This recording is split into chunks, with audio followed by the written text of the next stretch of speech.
ያገባደርነው ሳምንት የዓለማችን ባለ ግዙፍ ኢኮኖሚ የሆኑት የአሜሪካና የቻይና መሪዎች ተገናኝተው የመከሩበት ሳምንት ነበር። ሁለቱ የዓለማችን ልዕለ ኃያል ሀገራት መሪዎች ከ6 ዓመታት ቆይታ በኋላ አሁን ለመጀመሪያ ጊዜ ሲገናኙም በመካከላቸው የተከሰተውን የንግድ ጦርነት በሰላማዊ መንገድ ለመፍታት ከስምምነት ላይ መድረሳቸው ነው የተነገረው። ፕሬዝዳንት ሺ ጂንፒንግ እና ፕሬዝዳንት ትራምፕ 1 ሰዓት ተኩል የፈጀ ንግግር ካደረጉ በኋላ አሜሪካ በቤጂንግ ላይ የጣለችውን ታሪፍ ለመቀነስ ስትስማማ፣ ቻይና በበኩሏ በዋሽንግተን ላይ አስቀምጣ የነበረውን የሬዝ ኸርዝ ኢንዱስትሪ ማዕድናት ገደብን ለማንሳት ተስማምታለች። የዚህ ሳምንት የዓለም በሳምንቱ ጥንቅራችንም በዚሁ የአሜሪካና ቻይና የንግድ ጦርነት ተኩስ አቁም ላይ ያጠነጥናል። ዜና ትንታኔው የዘነበ ኃይሉ ነው። እንከታተለው። ሁለቱ የምድራችን ልዕለ ኃያል ሀገራት አሜሪካና ቻይና የገቡበት የንግድ ጦርነት መላውን ዓለም ለወራትም ቢሆን ግራ ጋብቶና ጭንቀት ውስጥ ከቶት ቆይቷል። ከ6 ዓመታት በኋላ በደቡብ ኮሪያዋ የወደብ ከተማ ቡሳን የተገናኙት የሀገራቱ መሪዎች ለ90 ደቂቃዎች ያህል ከረር ያለ ድርድር ማካሄዳቸው ይነገራል። ፕሬዝዳንት ትራምፕ ከሺ ጂንፒንግ ጋር ከመገናኘታቸው በፊት ሁለቱ ሀገራት በመነጋገር ችግሮቻቸውን መፍታት ካልቻሉ ሀገራቸው በቻይና ላይ ተጨማሪ 155% ታሪፍ እንደምትጥል በተደጋጋሚ መናገራቸው ደግሞ ድርድሩ እንዳይሳካ ሊያደርገው ይችላል የሚል ጥርጣሬን አጭሮ ነበር። China is paying 55% and a potential 155% come November 1st unless we make a deal. And I'm meeting with President Xi. We have a very good relationship. We're going to be meeting in South Korea in a couple of weeks. I have a very good relationship with President Xi, and they did that. This is not something that I, instigated. This was just a response to something that they did. And they didn't really aim it at us. They aimed it at the whole world. ሆኖም ከድርድሩ በኋላ የተሰማው በሁለቱ ኃያላን መካከል የተከሰተውን የንግድ ጦርነት ለአንድ ዓመትም ቢሆን የሚያዘገይ ነበር።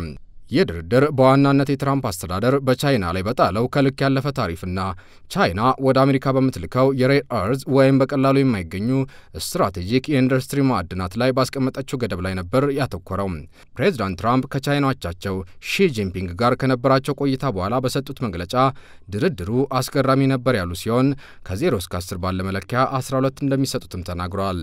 ድርድሩ ከመጠን በላይ ተሳክቷል እንደማለት። ፕሬዝዳንቱ አክለውም ቻይና የሬር እርዝ ወይም በቀላሉ የማይገኙ ስትራቴጂክ የኢንዱስትሪ ማዕድናት ላይ ያስቀመጠችውን ገደብ ለማንሳትና ከሀገሯ ወደ አሜሪካ የሚላክ የአደንዛዥ እጽ ማምረቻ ፌንታሊን የተባለ ቅመምን ለማስቀረጥ መስማማቷን በመግለጽ በንግግሩ ድል አድራጊ መሆናቸውን ገልጸዋል።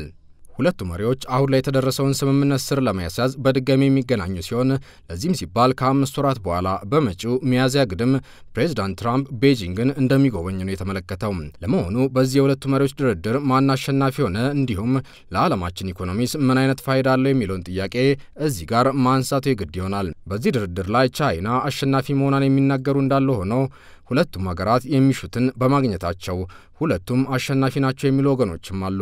ፕሬዝዳንት ትራምፕ ታሪፍ የጣሉባቸው ሀገራት ዋይት ሃውስ ድረስ በመምጣት እጅ ነስተው ከፕሬዝዳንቱ ጋር ተስማምተው ሲመለሱ፣ ቻይና ግን ለተጣሉባት ታሪፎች የአጸፋ እርምጃዎችን በመውሰድ ነበር የታሪፍ ዱላውን የመከተችው። ፕሬዝዳንት ትራምፕ ሺ ጂንፒንግን ከማግኘታቸው ቀደም ብለው በእስያ ካሉ የተለያዩ ሀገራት መሰሉን የንግድ ስምምነት የተፈራረሙት በቀናት ዕድሜ ውስጥ ነበር። ቻይና ግን የሄደችበት ርቀት በዚህ ድርድር አሸናፊ የሚያደርጋትን ካርድ መምዘዟን ተከትሎ አሜሪካ በዚህ የቻይና ካርድ ለመጫወት መገደዷ ይነገራል። ቻይና የዓለማችንን 90 በመቶ የሚሆኑትን 17 አይነት የሬር እርዝ ወይም በቀላሉ የማይገኙና የመከላከያ ጦር መሳሪያዎችን ጨምሮ በርካታ እንደ አይፎን ያሉ ዲጂታል ቁሳቁሶችን ለማምረት ቁልፍ የሆኑትን የኢንዱስትሪ ማዕድናትን የምታመርት ሲሆን ወደ አሜሪካ በምትልካቸው እነዚህ ምርቶቿ ላይ ገደብ መጣሉ አይዘነጋም። ይህም ማለት ትራምፕ እንዳሻቸው ለጣሉት ታሪፍ ቅነሳ ለድርድር ስትቀመጥ እንደ ጥሩ ማስፈራሪያ እንደጠቀማትና መብቶቿን በማስከበር አሸናፊ ሆና እንድትወጣ እንዳደረጋት ይነገራል። ታዲያ በዚህ የማዕድን ምርት ላይ የተጣለው ገደብ መነሳት ለትራምፕም ድል ተደርጎ የሚቆጠር ሲሆን ቻይና በአሜሪካ አኩሪ አተር ላይ የጣለችውን ታሪፍም ማንሳቷን የተሰማው። ቤጂንግ ለዋሽንግተን ታሪፍ በምላሹ ከአሜሪካ በሚገቡ እንደ አኩሪ አተር በመሳሰሉ የግብርና ምርቶች ላይ የጣለችው ታሪፍ የአሜሪካን አርሶ አደሮችን ፈትኖ ነበር። ትራምፕ ከደቡብ ኮሪያ ወደ ሀገራቸው በመመለስ ላይ ያሉ በሰጡት መግለጫ ከሺ ጂንፒንግ ጋር ጥሩ ጊዜ ማሳለፋቸውን ጠቅሰው እርሳቸውም በቤጂንግ ላይ ጥለውት የነበረውን ታሪፍ መቀነሳቸውን ተናግረዋል። ከቻይና ወደ አሜሪካ በሚገባው የፌንታኖል አደንዛዥ እጽ ምክንያት በቻይና ላይ የ20 በመቶ ታሪፍ ጥለን ነበር። ነገር ግን አሁን ላይ ይህንን አሃዝ በ10 በመቶ ቀንሰነዋል። ይህም የ10 በመቶ ታሪፍ ከዛሬ ጀምሮ ተፈጻሚ የሚሆን ነው ማለት ነው። በዚህ አደንዛዥ እጽ ምክንያት የሚከሰተው ሞት ለማስቀረት ጠንካራ ስራ ይሰራሉ ብዬ አምናለሁ። የአሜሪካው የገንዘብ ሚኒስትር ስኮት ቤሰንት በበኩላቸው ቻይና በዋሽንግተን የግብርና ምርቶች ላይ የጣለችውን ታሪፍ ከማንሳት በተጨማሪ ከአሜሪካ የምትገዛውን የግብርና ምርቶች አሃዝ ለማሳደግ መስማማቷን ነው የተናገሩት።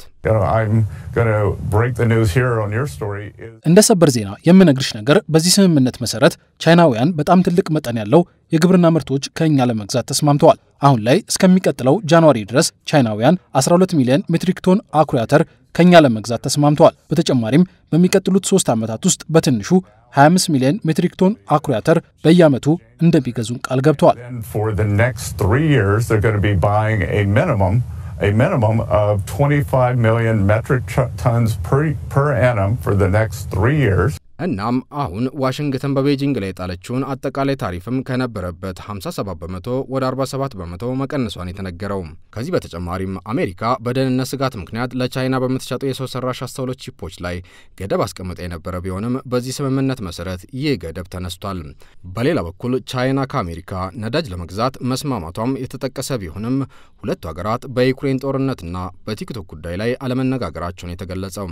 ሁለቱ ሀገራት አሁን ላይ በቃል ደረጃ የተስማሙበት ይህ ለሚቀጥሉት 12 ወራት የሚያገለግለው ስምምነት በሚቀጥሉት ቀናት እንደሚፈረም ይጠበቃል። በዚህ ጉዳይ ላይ የቻይና ውጭ ጉዳይ ሚኒስትር ቃል አቀባይ በሰጡት መግለጫ በሁለቱ ሀገራት መካከል ያለው ግንኙነት እንዲጠናከር ሁለቱ መሪዎች መስማማታቸውን ጠቅሰው ትራምፕ ቤጂንግን እንዲጎበኙ መጋበዛቸውን ተናግረዋል።